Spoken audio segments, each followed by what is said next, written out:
Que disse manamona pa kieti balamako chiki sibikita laboya. Welcome. Bakuto balawala yi tiki wasa.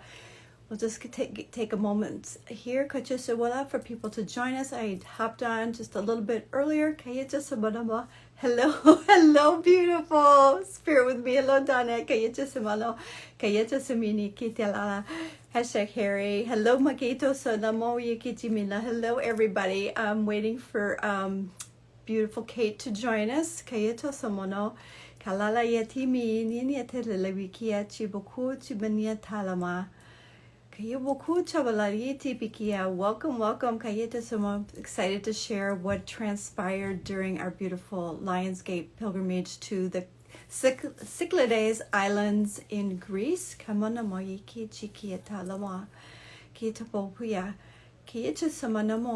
Beautiful Kate from Aqua da Lilac is going to be joining me in just a moment here. Just waiting for her to come on. There we go. Takichi simini talalama. Kichi simi kia. Okay, let's see. See if I can get her. There we go. See what makia tapalawa kia tia. She should be jumping on here shortly. There she is. I was just beautiful. I was just speaking some light language, and I was just saying hello, and I just was waiting for you to join us and come in. So, so how are you, my dear? I am really, really good. Thank you for having me. Yeah, it's been a lot for my physical body since coming home. I've had vertigo, so I feel like all of the things that happened are still integrating and anchoring into my physical because it was a lot. But I feel, really, really good and every day a little bit more grounded. Absolutely. Well, as you know, because we've had one phone conversation, I came back and was going through some huge healing, almost like a purging of myself. I did see a new identity come in, and then after all that huge healing that I was going through, then I was doing it for humanity, for the collective, that I think has settled down now. So it's still, and for those of you who have been on retreats before, you know there's an integration process that takes place, and it can be anywhere from a few days, weeks, or months for it to settle in and transpire. Yeah, so one never knows. So Kate, please tell us about a little bit about the pilgrimage and what was transpiring. Sure. So for me, it was a big initiation personally, because I was called into, I guess it was only like 6 or 7 weeks before we went away, I received a message to go. And this is the first time that something so significant like that had happened, where it was literally a call from spirit to be, this is what you need to do. And obviously I had free will around that, but also I knew that it wasn't an option. It was just like, I had to do it. So it was big. So it was a lot of lessons for me around trust and surrender, because in the 3D, it was a lot of like, it's peak season in Greece. We're not going to be able to get accommodation. It's too short notice. Is anybody going to want to come? Like all of these things that came in. But I just stuck to the knowing that it was meant to be and that I was being called there for a reason. And after I received the message, I reached out to you, Sananda, and I reached out to a couple of other women, Susie and Jess, who also came with us, and all had been feeling a pull to Greece for varying reasons. And so when I had that confirmation that it wasn't just me, like that we were all being called, it felt bigger than me, and it felt that we were part of something that was bigger than us. And so that's how it came about initially. and then it was unfolding every day. New things were coming in, because in the beginning I didn't know the location. The image that I'd seen looked like the Acropolis in Athens, but I didn't have a connection there, so I knew it wasn't there. And it unfolded over time that we would be on Delos, which makes perfect sense because of the nature of that island being so special and such a spiritual place. So that's how it came about. And all of the things that unfolded, I mean, there's so many, but did you want to share anything? Oh, all I know is when you reached out to me, it was like, what was I going to say? A holy hell yes. That was a no-brainer. And at that point, the only information that I received is that I would receive my part once I get there, and just let that unfold naturally when I got there, and it did. And I think we kind of talked a little bit about before we did go. There was a little bit coming through about, we knew we were going to be dealing with obviously Atlantean energy, Atlantis energy, but we were also getting the Lemurian energy coming through, and realizing that we were actually connecting for those of you who don't know, the Atlantis or Atlantean energy tends to be, or is, some may refer to it as the masculine energy, and the Lemurian is the feminine energy. So we were actually connecting the two through the ley lines of the earth. And that part did transpire along with a lot of other things. So that was one thing that came through for us. Katoso yena mayeto so la wala wiki to wala de putu ko la mayena yeto ko yetala bushiki tibakia ki tala yena mono negeto so wala bayakia topukua. So for those of you who know me, I always have to do a light language explanation. Don't worry about not understanding what it is, because it goes right through to your heart, and your higher self understands. Okay. So okay, yeah. So I'll turn it back to you, Kate.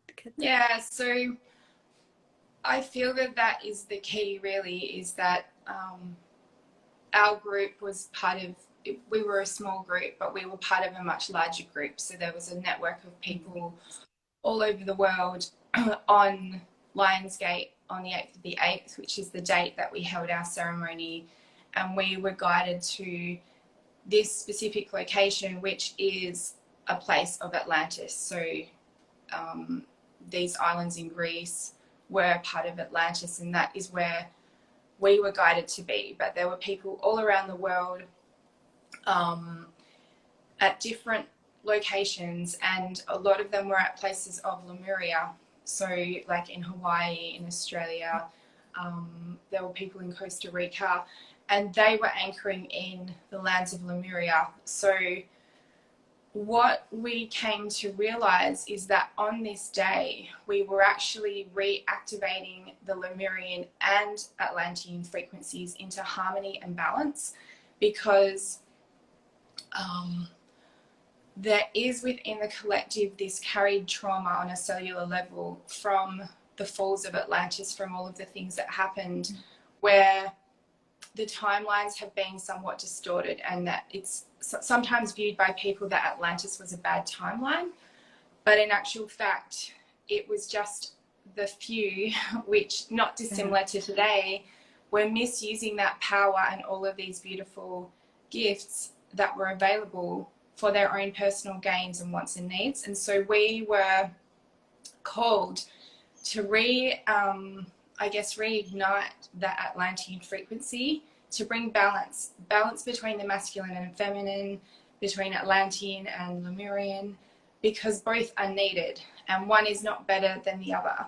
And it's often said that Lemuria was like a more pure frequency, but it's like, to me, I love the analogy of the man and the woman. It's like neither is better, both are needed. We need the masculine, we need the feminine. So what we did, in my view, is bring back that harmony, that balance, which we so need right now. Yeah, absolutely. And we were beautifully, I don't want to not supplied, but we had one beautiful divine masculine that was part of our group. And I think that worked out just perfectly, you know, in harmony to have that masculine energy with us in doing this work.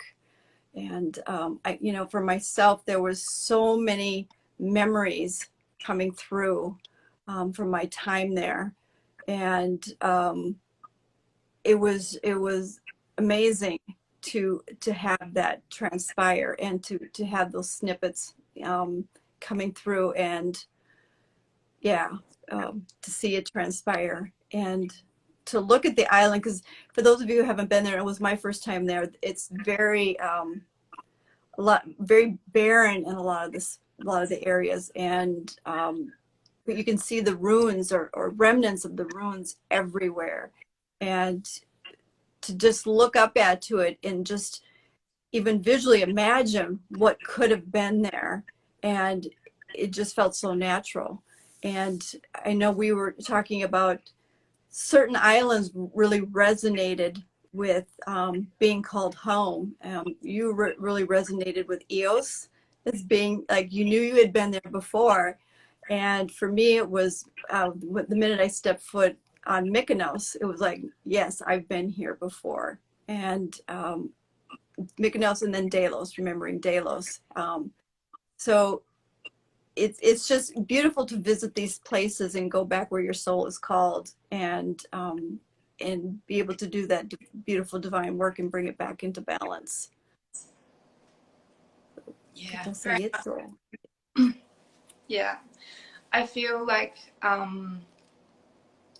yeah, it's just a soul remembrance. And one thing that's really beautiful about our trip is that most of us had never met in person before, but we all knew each other on a soul level. And so to go to these places and have the memories of like, we've been here together before, you know, it was like for all of us are coming home. And that memory of, again, the thing about it being bigger than us, like even though we hadn't met in the physical in this lifetime, there's probably many, many lifetimes where we had been together before, and everyone just trusts that call of like, I need to be there. My logical mind doesn't understand it, and I don't know these people, but on some level I do know them. Right. And I feel that everyone in the group had that experience at some point along the journey of that deep soul remembrance and that feeling of being at home. Yeah. Absolutely. I also do remember during being on Delos when we first part of the ceremony, which was first interesting as we were walking into, for those who don't, Delos, nobody lives on the island of Delos. It's like a very sacred, special island. It's full of beautiful ruins, the Temple of the Moon, Temple of Isis, and many other archaeological buildings and sites there that you can visit. And we, of course, we all showed up in our white clothing, and the four of us facilitators had these beautiful Grecian robes that we had bought.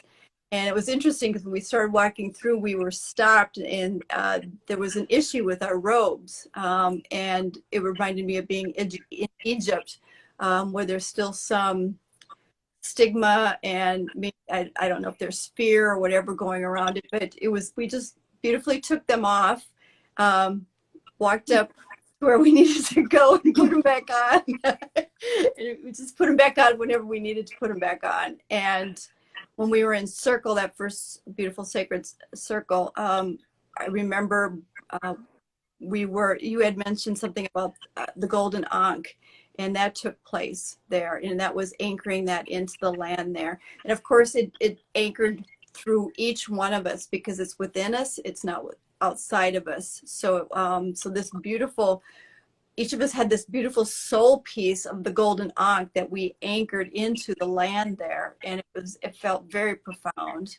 And yeah, there was a lot of quantum energy being released a lot of I'm trying to even remember. I'm sending out some pictures to you for those who have that perception. Also coming into your heart.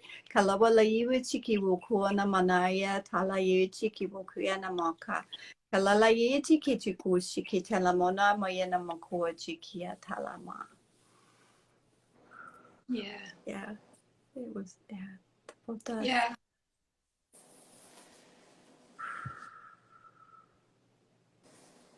Katosa mona moyena mona yeta la yiti kiti tu ulobokia. Katopo yeni minia ta yitu kushi to la moku yeta la boyeti bikini ne mokuata. Kayeta la yine manaine monomoyena mona tala yiti kitu usiwa la boyeti bikiti bona moko. So what is transpiring for me, at least right now, is there's some codes coming out for the collective. Some of you are feeling it in actually between the solar plexus and the sacral. You may also kind of feel it like that in the navel chakra area. Seeing it being coming down through the root chakra and anchoring it in. So, okay, so what is transpiring is each one of you that is participating and also in the replays, the beautiful collective that has joined us here, is actually you are anchoring in your golden ankh into those frequencies also at this time. Katoso malamo yi te balayi te boyi boku cheke talayi minetayi boku talamo yananda tayaka. Katoso balamo ko cheke sibikia te tapoya. Katoso monamoye te boku, so raise your vibration. Kayoso monayena manama tayi tikia. You can just simply tell your higher self to do that. There you go. Kabotoso monamaye tayi mo. And just don't worry about having it or how to do it. Everything, just let yourself, your higher self do it. Just kind of step yourself out of the way. Let your higher self take care of it. There we go.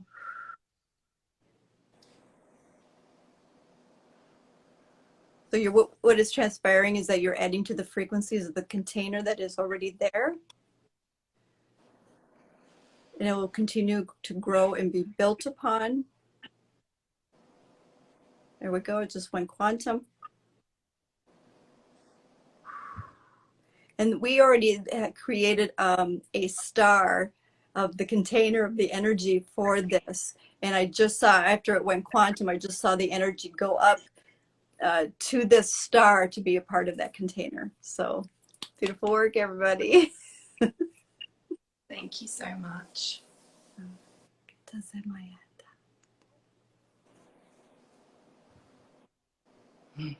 Super cool.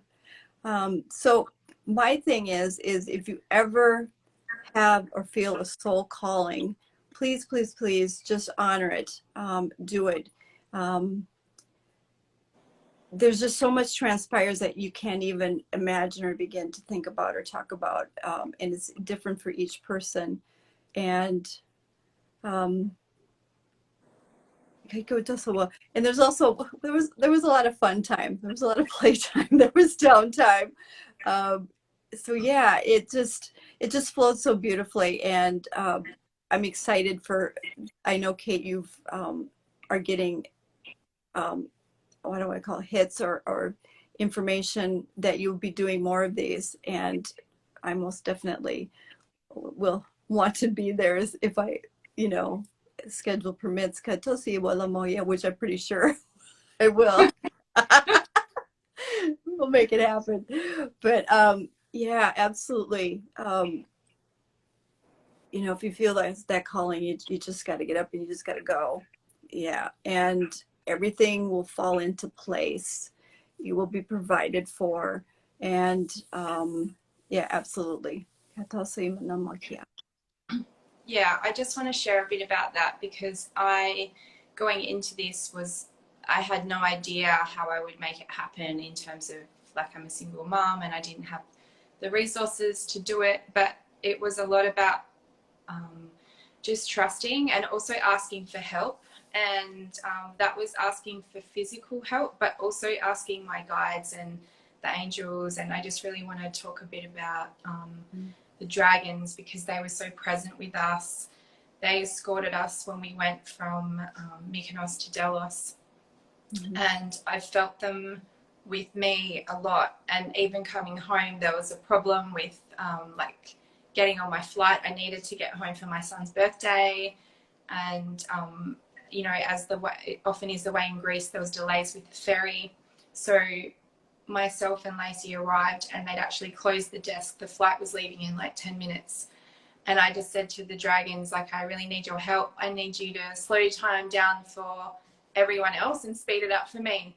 And yeah, we ended up getting, the flight was delayed, and we got the gate opened, we got through, and, you know, we got on. And it was like, for me, it was just such a big confirmation that the help is available, especially when we ask, and it's to do with our mission. So everything that I needed to be supported in this trip came in. It's not to say that I wasn't challenged and it wasn't difficult and there weren't tears, and, you know, at times I was like, I can't do this, and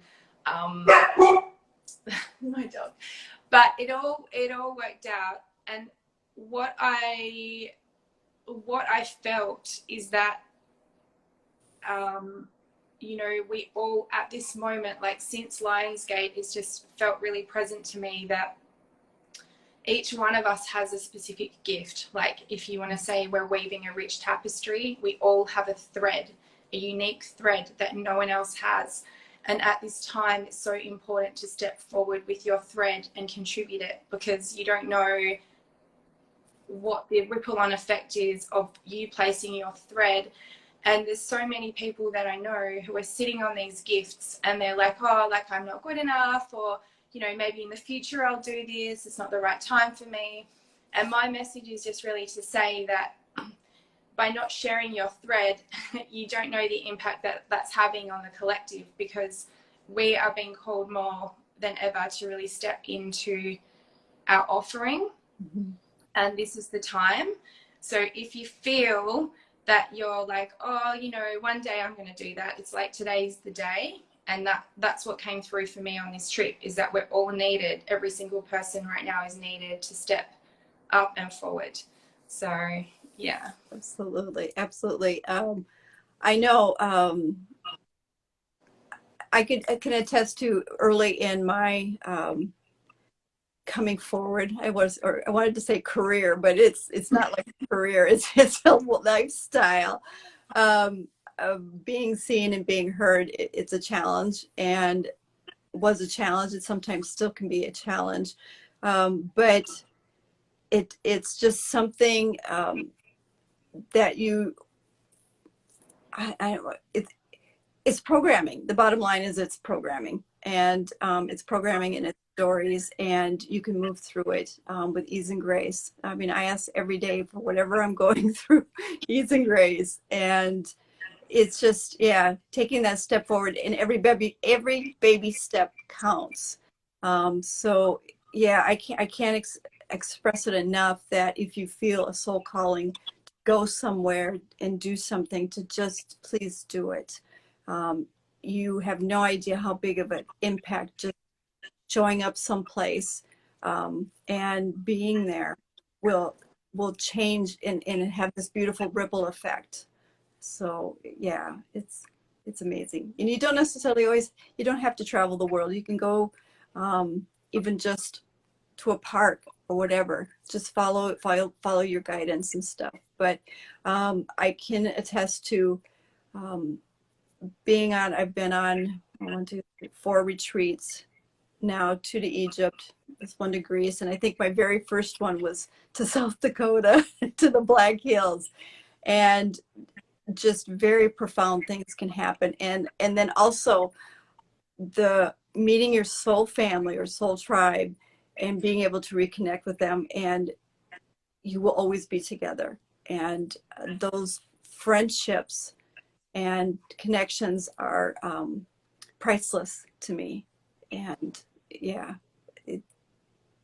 Yeah, kato se lo wala ila mai ki tiki wusi manata. So. And also, there's this thing that we like going into this. I had ideas of what it would be, but what actually transpired and all of the things that happened, I could never have imagined. And I just really feel to bringing this piece about a lot of the work that we did prior to and after was actually clearing density. We were shifting heavy energy.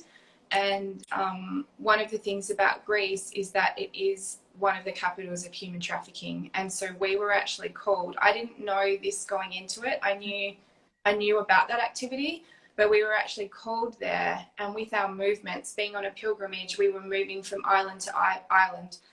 And on the first night that we began, Sananda got the message that we were, with our movement, we were knitting these islands energetically back together.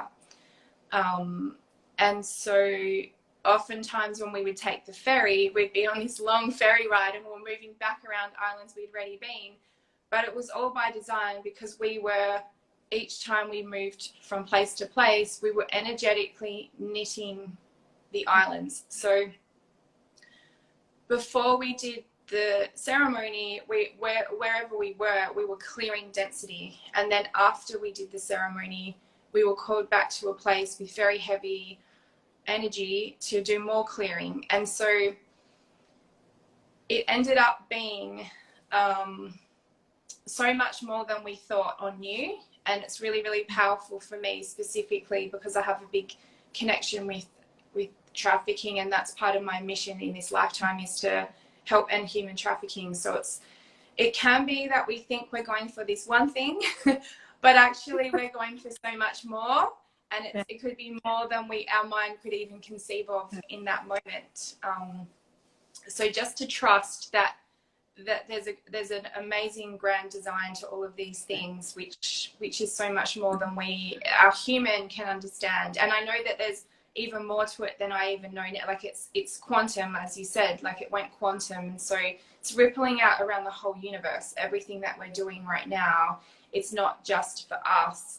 And, you know, we had a really profound experience afterwards on the Aquarius full moon. And that was, you know, the moon of the galactic. And it's like we're stepping into being part of our galactic family more and more every day, and bringing that energy in, and you know, just stepping into this time of us becoming galactic citizens once again. So that's really, really amazing, I feel, just to be walking that walk. And one of my favorite, I just have to share this, one of my favorite images of our trip was after we completed on Delos. We were on the boat on the way home, and everyone was celebrating and dancing, and I was sitting across from Sananda, and she was dancing, and the music was sort of like dum dum dum, and she started going, the Pleiadians are dancing with us now. They're like dum dum. Yeah, the Pleiadians, they were jamming with us. They were on the boat. They were like, yeah. Hey, the Galactics love to dance. They have a sense of humor, and so yeah, absolutely. Yeah. And we also had a beautiful experience. And I'll just talk briefly about it. This was actually, most of the initiates had already left, and it was you and I and one other person who had stayed for a few extra days like we did. And we were thinking we were going to go see the sun and the moon together. And so we had been at the beach, this Manganera beach, which is a very spiritual beach. And if you look it up, I think I have a picture in one of my posts. It looks like an angel. It's a bay, but it looks like an angel. It's amazing. Actually, part of the rocks there we found was actually a healing center. So we were hanging out on the rocks a lot because we could actually feel the beautiful vibration of the healing center. But so anyway, we had left there and we were looking for a spot high enough up back into the mountains to view the sun and the moon, and it just wasn't happening. And you just decided to pull over and it happened to be next to some ruins. You know, we get out, we start walking around, we're just, you know, having some fun, checking things out, and you find this huge rock with a hole in it, and when it was like cut, and you're like, wow, this looks like a you know, a key or something, a keyhole, you know. I think you were talking about put a key into it or something like that. And I was like, yeah, it's a portal. It's a big portal. And so we were just kind of, you know, taking pictures and moving around. And I started communicating with the rock and finding out, and the rock kept asking me for the key code. And I'm like, I don't have the key code. You know, sorry, I don't have the key code, but what can I do for you? You know, what can transpire? And what the bottom line, what had ended up happening is we it was a stargate. That rock, that area, that whole area where we were just you happened to just stop at, we powered up a stargate, a dormant stargate, and Kate was actually the key code holder. And so you may, like what she said, you think you're going for one thing, and what it is it's just getting you to get there, because we never saw the sun and the moon together. It probably happened the night before, but everything was in perfect, beautiful timing, and it happened exactly the way it was supposed to be. And we just, is what we could say by happenstance, we just found the place. We were just internally directed to the place that we needed to be, and that was the finishing work of the trip, because I think we left the next day. Yeah. And I had been told going into it that I was going to open a stargate, and then you were like, I don't know what this thing with the stargate is, because, you know, and so yeah,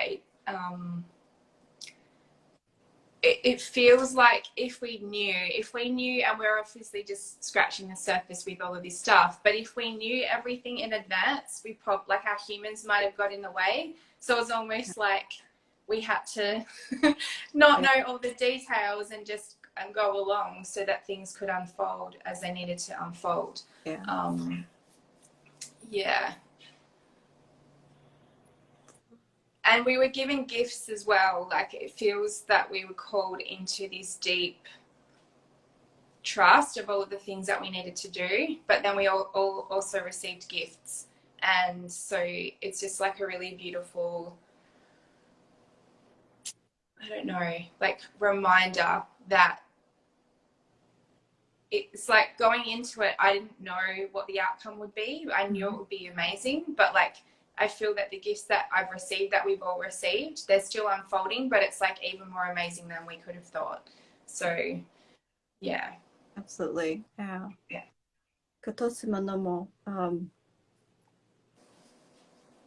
As always, you know, I'm working on the people, the beautiful fields of those of you that are with me or with us in this group. Some of you are transmuting out some energies. I'm being guided to do an activation, and it's actually going to be centered once again in that area, the navel chakra, solar plexus sacral. So if you want to take a beautiful conscious breath in through the nose, out through the mouth, and just relax, and I'll bring that forward. And I'm also actually just been told I'm going to be looking right into the camera. I've got light codes that are going to be coming through from my eyes. Okay.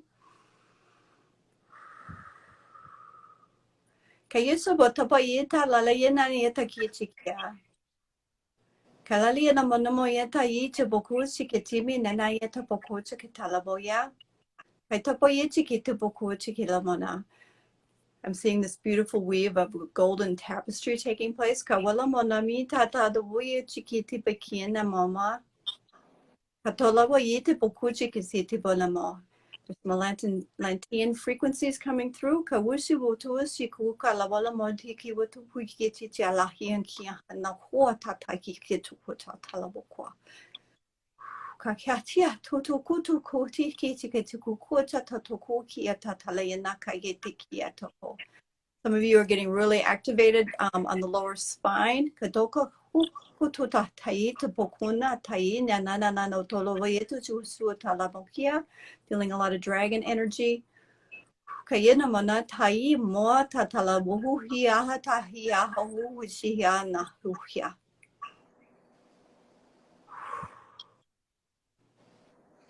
A lot of energy around your ears, the back of the head.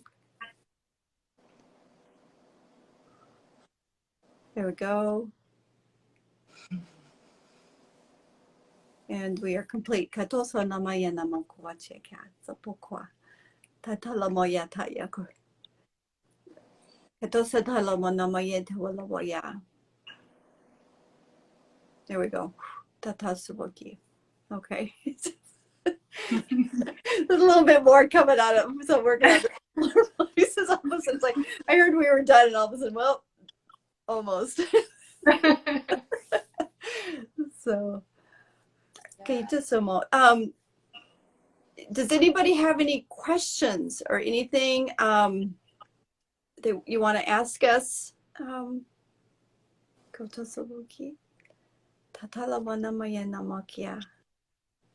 One thing I'd love to share while we're waiting on the questions is just about, so with the Atlantean frequency, so one of the things that I received, so when we were at the place of the healing temple, this is the place that you and I had been, and we'd been together. And for me, it was very much, that was a big activation, and Sananda assisted me to clear a lot of the trauma I was carrying from that lifetime, because I had the memory of actually dying there, and there were a lot of things for me, but you know, as I was speaking to before, it feels like this is something a lot of us carry, this trauma from those times. So letting that go. And when we returned the second time, the gift for me was to be the keeper of these sacred crystals that are at this site. And so I wanted to share, because I am, as the crystal guardian, I'm going to be sharing these crystals. So if you feel called to have an Atlantean crystal, these were all blessed under the Aquarian full moon. They've all been with me on the journey. So they're very special. I have a small amount, but if you feel called, it's not something I'm going to like advertise per se, but like I know that there'll be people that are interested. So I just wanted to share that as well. You can reach out. Absolutely. Yeah. Yeah, we were having fun walking around Manganera Beach, and we were like, "There's one, there's one, there's one. Do you want this one?" We were helping her with her little pile. Yeah, fun. Yeah. So I'm definitely called back there, and I feel that I'll need to return as like a keeper of this area. But yeah, for now I have my friends with me. They're here on this call, and I have a couple of Lemurians. I've been up until now very much connected with the Lemurian frequency. And so for me, it is like this transition, but I feel it's like this bridging between the two. It feels my role to almost be like a spokesperson for Atlantis, because I know that there is such trauma, and a lot of people have like an aversion to that timeline, but to really step forward with these codes of like, this is being called for now, like this is what we can embody now.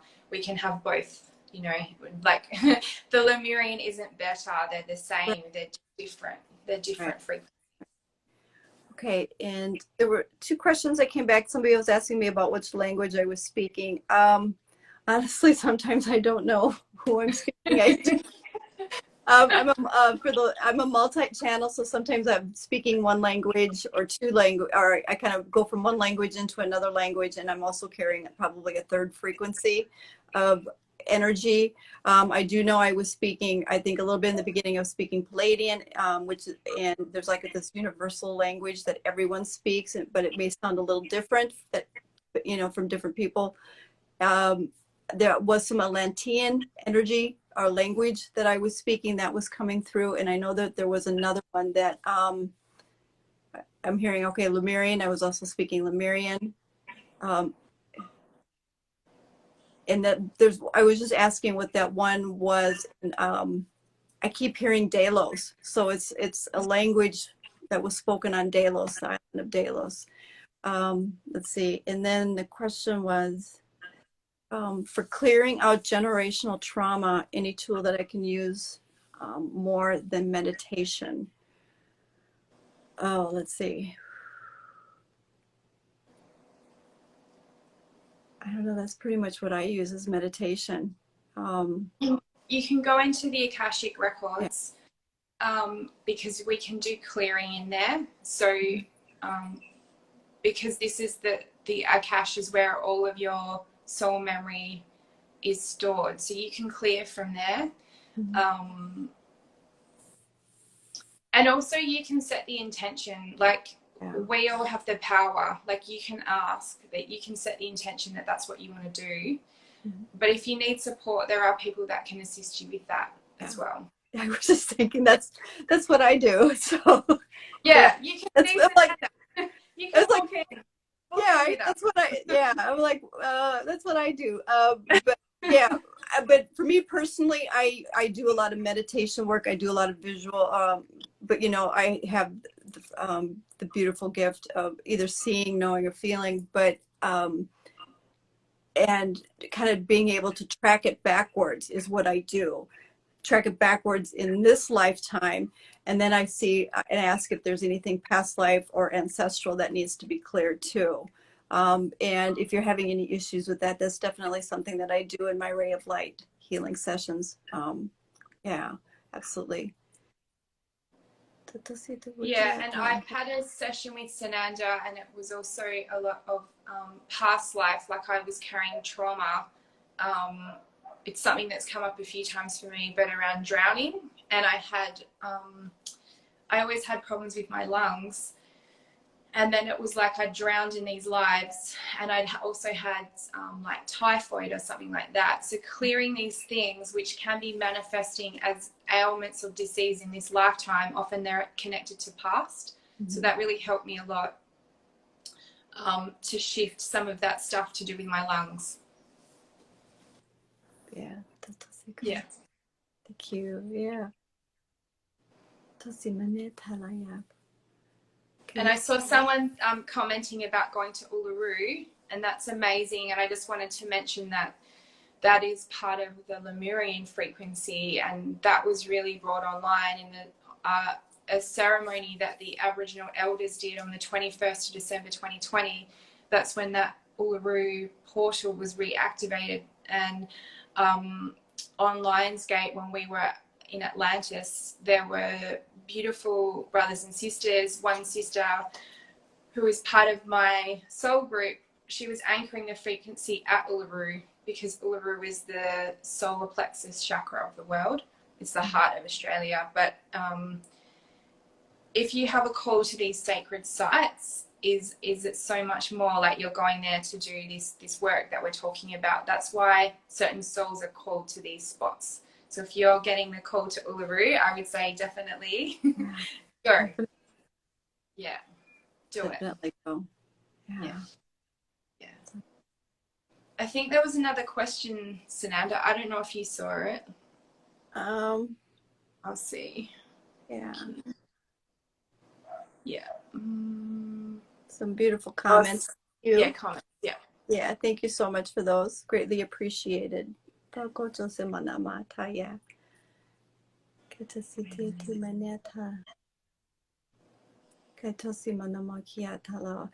for those of you who are just joining us, let's see. Yeah, thanks, Rachel. Yes, thank you, Rachel. Absolutely. Every day I'm calling on my guides, the ascended masters, the angels, the dragons, whoever I feel will support me in my journey. And sometimes I call them all to help me. Why not? You know? Yeah, absolutely. But what I was going to say is there was an activation I did a little bit a few minutes ago. I'm going to try. I I think this Instagram live is kind of pretty much the same format as what I was working with like a year and a half, 2 years ago. So I'm going to try to save this and save the video and put it back out on Instagram and then YouTube. So, all right. Okay. So that way you can catch it. Yeah. Yeah. So Hawaii is the more of the Lemurian frequency. So in Hawaii, there's the Mu people, the ancient Mu, and they are the carriers of Lemuria. So there's there's definitely the lineage of Lemuria still active. There's a guy called Kaoni who is in Kauai and Maui, who is the keeper, like he's the fern wisdom keeper, and he's keeping the codes from that time. But it's the same with a lot of the First Nations people, like the Aboriginal people in Australia. They're carrying those codes from that time because they've maintained the connection. They haven't, like in Western society, we've been disconnected, but they're the keepers of frequency. It's like the Keros and the Andes. They're still carrying the codes. They're still connected to the wisdom of that land and bringing it forth for all of us, so we can learn so much from them.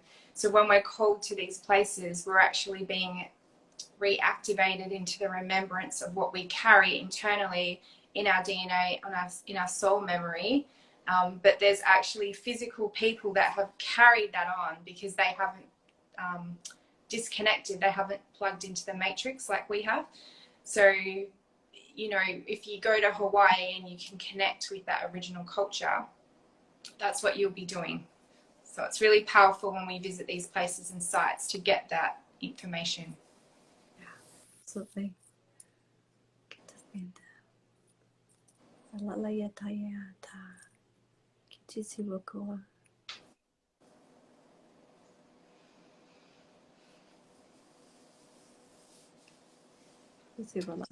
I just have to give a shout out to the group because I can feel everyone's beautiful energy, and it's very lovely. I could just sit here in it.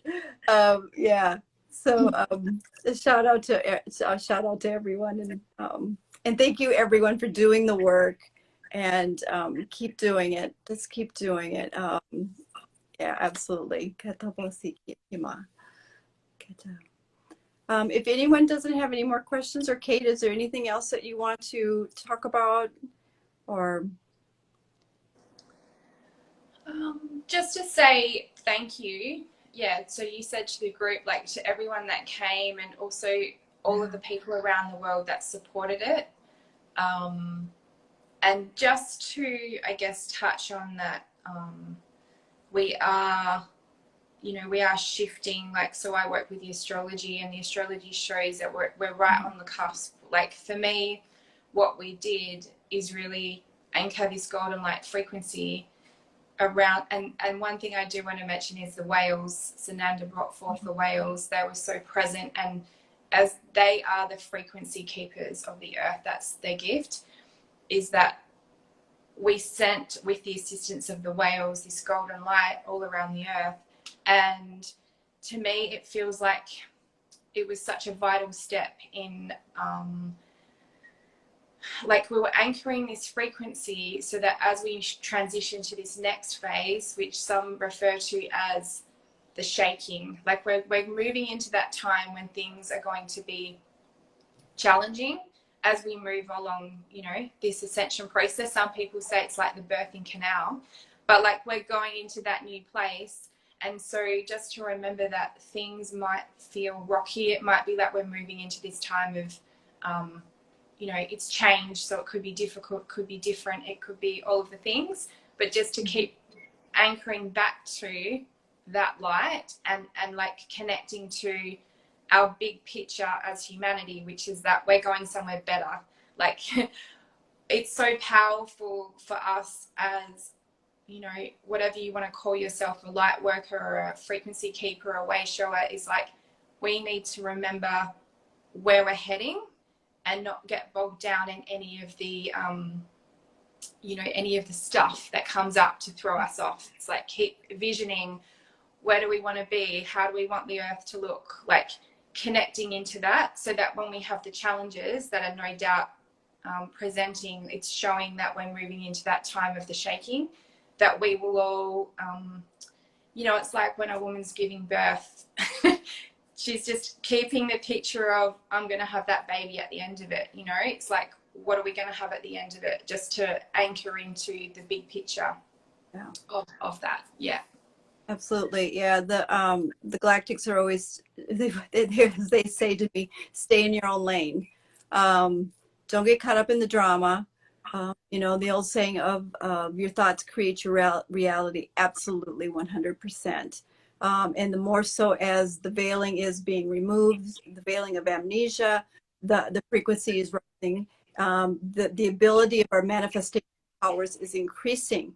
So if you're putting these thought forms and words out into that collective consciousness that is still there, it's not helping. I mean, it's one thing if you have a soul mission to be an advocate, or you know, and that's what you're supposed to do, but coming from a higher vibration in working with it.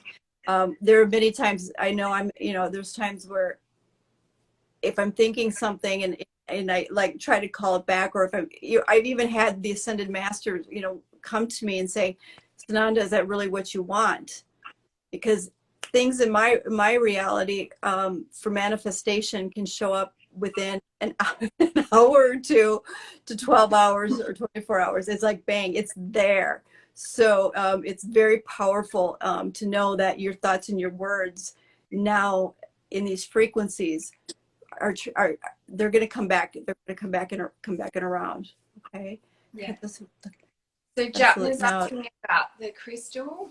I would, so for me, you can use that how you like, but if it's supportive to you, like if you have set this energy and this intention and you feel that that supports you to move through your day with it, then you can do that. But it is important to also remember that the crystals will absorb heavy energy. So to remember that you should cleanse and clear.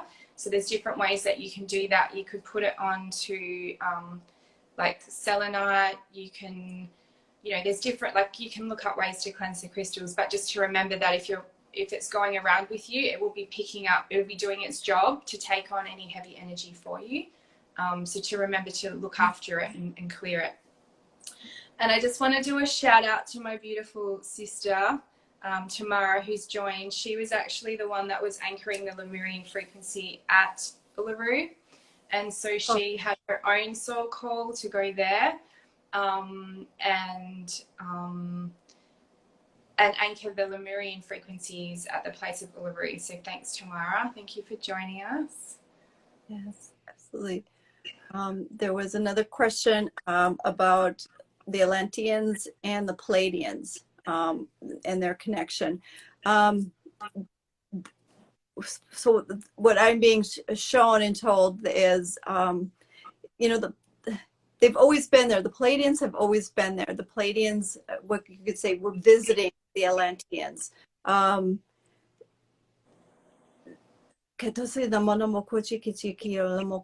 It's like, I don't see them, what at least the information I'm receiving being shown is that they weren't necessarily living there amongst them during this time frame, but they were actively visiting along with other galactics. So the kuta la woman na ine na tolo li chiquito bolomoku chikila mo kia talaya chiquito bukua ke telamona moyeti kia tabo. So what I'm being shown is this big pyramid to Tulawatichi Siminia Talamoka. It's something, it was wow. It's like actually there's this huge crystalline pyramid that was there. It's showing me that it's actually moving. It's like it's moving off its base. And wow, it's like it's almost like a docking, or I want to call it a portal, but not portal in the energetics aspect that we're used to seeing it, but it's like I see it's like this big crystal pyramid slid off its base and there's like this ship in it, and that's what I'm being shown, and they're saying that that's the Pleiadian. So yeah, I just feel to share that for like what's present for me with Atlantean timelines in terms of star family is Sirius, Sirian, And, you know, if we go back to what we went for, it was a Lion's Gate. And astrologically, this is the alignment between Sirius, which is the central sun, Orion's belt, the sun, and our sun and the earth. And with the Great Pyramids of Giza, they were built in alignment in Atlantean time. So from my understanding, it was the Syrians that brought forth this sacred geometry, these codes. They brought the pyramids, all of the technology that was present in Atlantis, that very much came from them. So the Pleiadians and the Arcturians and other star families, they were there and they would come, but that was really guided by the Syrians. And for me, that's my central star family in this lifetime. So I'm bringing forth the Syrian codes, and that makes sense to me now why I'm being called into Atlantean, because that is the connection, the Syrian and Atlantean, that was the big connection. Whereas, you know, like Lemuria was very much more so the Pleiadian influence, as far as I know. I don't know if you want to share on that as well. So. Yeah. No, it's interesting because I would say the last year or so, I've really been connecting with my Syrian heritage and bringing that forth. And to me, there's such a connection. I mean, the Syrians had a lot to do with what is going on Earth. There's a lot of, and just as much or more so than maybe even the Pleiadians. They are gatekeepers. What I'm hearing, they're gatekeepers, they're star warriors. Of course,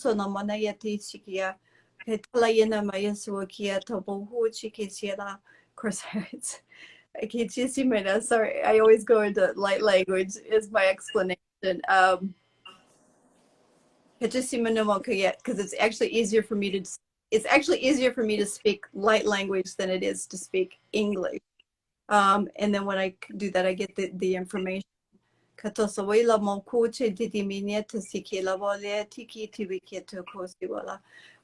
Syrians were also very what's the word, proactive, or working with the indigenous people also. They were very much there. So they've been here all along the way, right along with the other Andromedans and the Arcturians. But they are, what I'm hearing, major key holders in this, if you want to call it the stake of Earth. Absolutely. Good to see you too. Rachel, you said something about positive downloads, but you can still feel heavy. Just make sure you're anchoring it down, bringing it down through your body, bringing it into Mother Earth, okay? And somebody else had a question asking about their soul's purpose. There are many people who do, like you were saying, Kate, who can read Akashic records. It's something that it comes through in my session. But ultimately, at its simplest, easiest form is, what is your passion? You know, what is it that you want to do? That is your soul's purpose. And in your soul's purpose is more than one thing. So don't get stuck that it's like, I'm a healer. It's more than that. You'll have many avenues that you'll go down to and you'll work on. So it is more than one thing, and it will change, kind of progress as you move, as your vibration raises. Your soul purpose or mission, if you want to call that, is going to be changed and directed. So don't get stuck on one thing, okay? It's always evolving, and as you are evolving.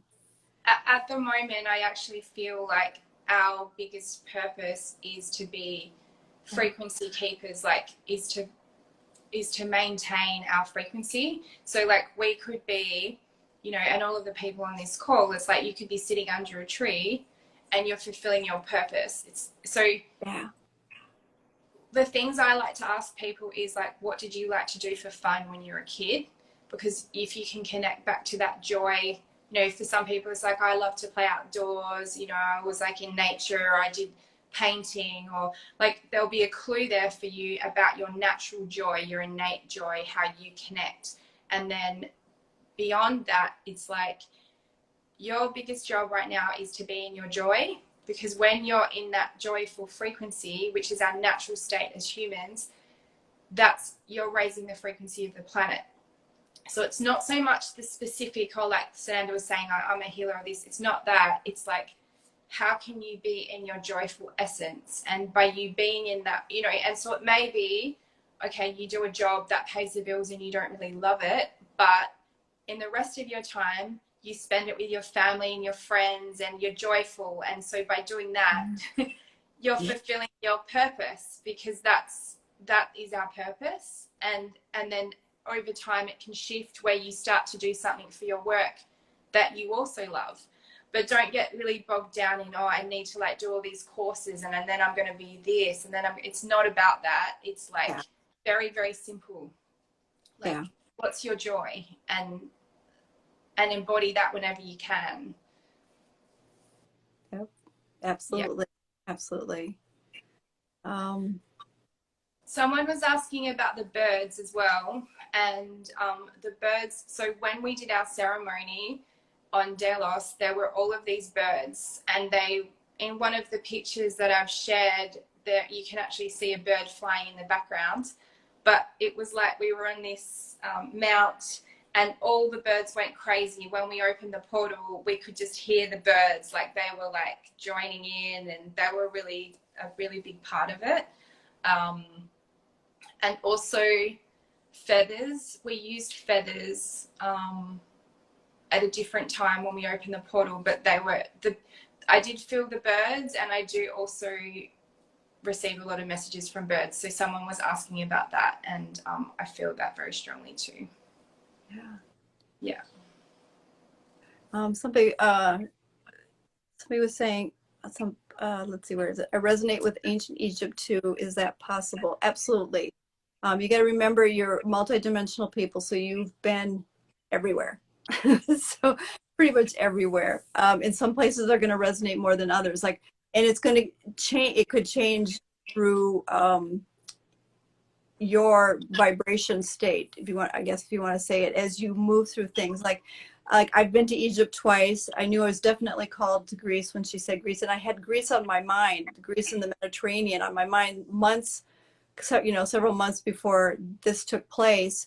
And now I'm getting a hit where I still, I'm thinking I still want to go. There's like going back to Egypt is in my field, and so is Thailand. So, and these things will just all of a sudden start entering your field, and you'll be like, you'll just have a desire or to check or go someplace, and that's definitely where you want to just have that awareness. And so they're like little signposts, if you want to call it that way, to pay attention to. And also just to say that Atlantis was Egypt. Like if you go far enough back, that was Atlantis. So if you feel that connection to Egypt, it is Atlantean timeline. Like this is the time of Isis and Thoth, the Atlantean, and because that was such a vast timeline. Like we're closer in time to Cleopatra than Cleopatra was to Isis. So it's like we're talking about thousands and thousands and thousands of years, and that's why so to me Egyptian is Atlantean, and that is also Syrian, so there's a big connection between all of those. Absolutely. Let's see.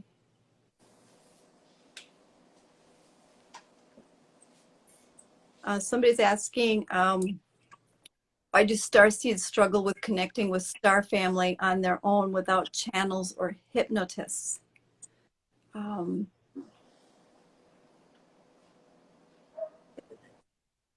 How do I want to answer this?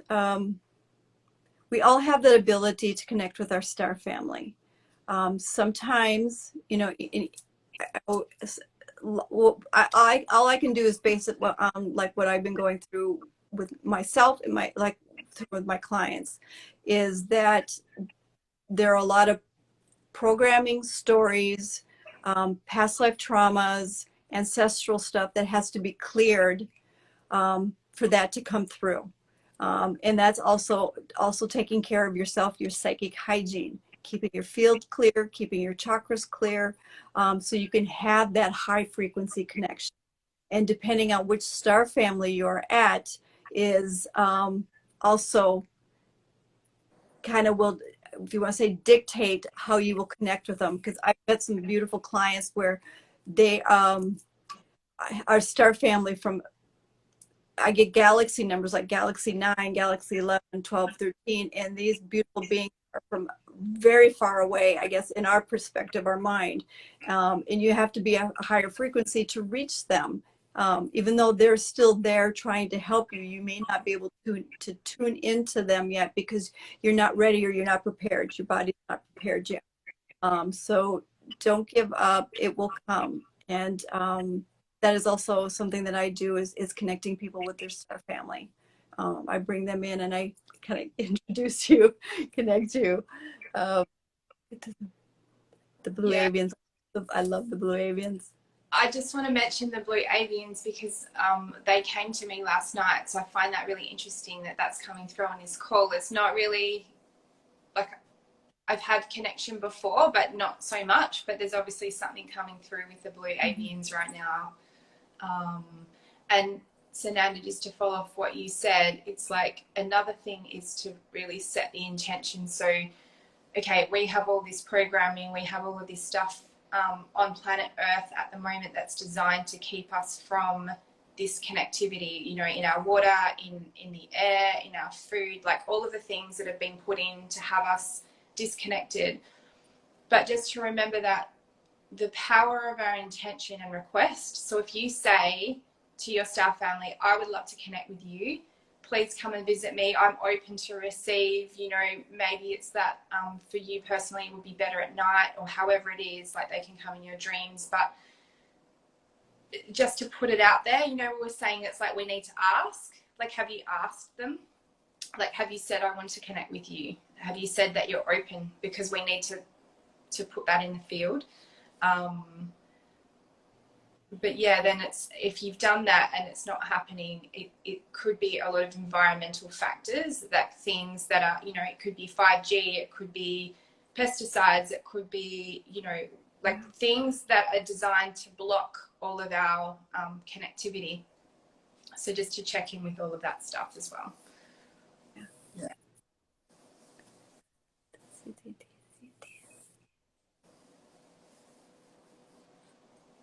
Great questions, everybody. So thank you for great questions and comments.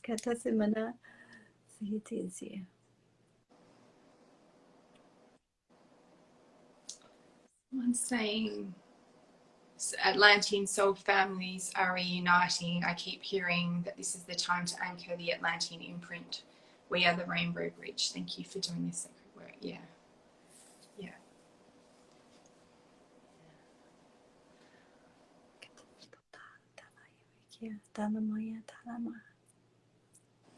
Oh, thank you, dear one. Well,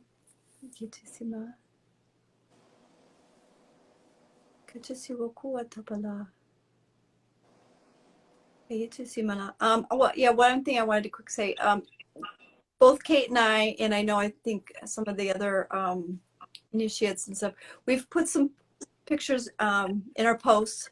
Some of them are just some beautiful journey pictures, but they also have some beautiful pictures of actually the day of Lionsgate portal, where we were on the island of Delos. We had she had hired, we had this amazing photographer who came and took these photos. So I know I just put some on tonight and you have them on your feed. So go ahead and take a look at those. They're amazing, and can kind of get a flavor of what transpired. Yeah. And there's a few in particular, there's 3 pictures that I've posted where you can actually see, like one's got a violet flame. So when we open the portal, there's like a rainbow being.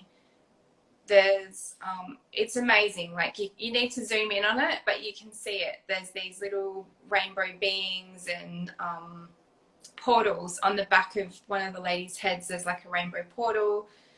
So it's actually tangibly visible, the rainbow light that came in, the frequency. Absolutely. Yeah, it's pretty spectacular, that capture. Well, thank you so much for having me on to share. And you did mention that there'll be more, but it feels like this is just the beginning, that we're going to be called.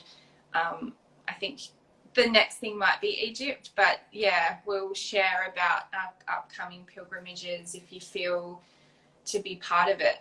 There'll be lots of things in the future, I'm sure. Yeah. And yes, yeah, absolutely. And yes, Fania, we are not the only planet that is going through ascension right now. So we are not alone in this. And for those, like, or just say again, there was an activation that I brought through earlier in this live. I'm going to try to save it and post it. Yeah, that's the intention, to post it to Instagram and then my YouTube channel. And so you can get that. So yes, absolutely. Thank you everyone for being here. Thank you for everything that you do.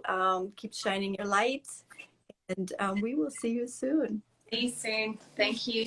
Bye. Bye.